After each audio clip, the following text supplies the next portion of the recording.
Lettre 151 à Léonie, au Carmel le 5 novembre 1893. Ma chère Léonie, je suis toute heureuse de ton bonheur. Tes bonnes petites lettres sont pour moi une vraie joie. Je vois à n'en pouvoir douter que tu es bien là où le bon Dieu te veut, que notre Seigneur a donc été bon pour notre famille. Il n'a pas souffert qu'aucun mortel devienne l'époux d'une seule d'entre nous. Nous venons d'entendre une belle retraite qui nous a préparés à la fête de notre Sainte Mère. Elle évoque Sainte Thérèse d'Avila. Le bon père, elle évoque le père Armand Lemonnier, 1841-1917.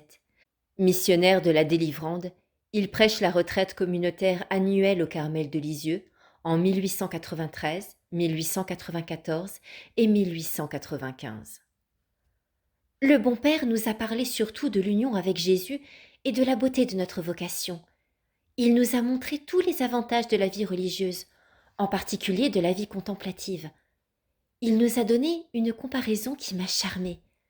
Voyez, nous disait-il, les chênes de nos campagnes comme ils sont de travers. Ils poussent des branches à droite, à gauche, rien ne les arrête.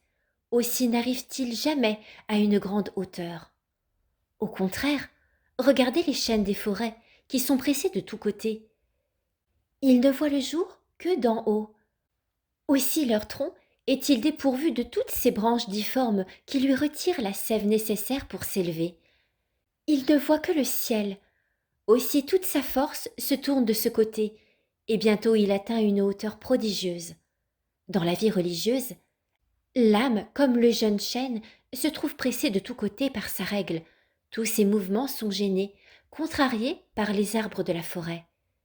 Mais elle a du jour quand elle regarde le ciel. Là seulement elle peut reposer sa vue. Jamais de ce côté elle ne doit craindre de trop monter.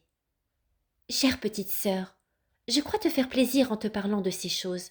Notre bonheur à nous est de parler des affaires de l'âme, de plonger nos cœurs dans l'infini.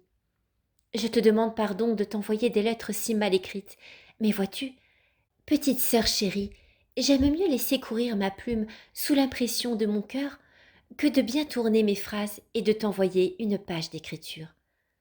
Je te prie d'offrir mon respectueux souvenir à Madame la supérieure. Ne m'oublie pas dans tes prières. Pense à moi auprès de Jésus autant que je pense à toi.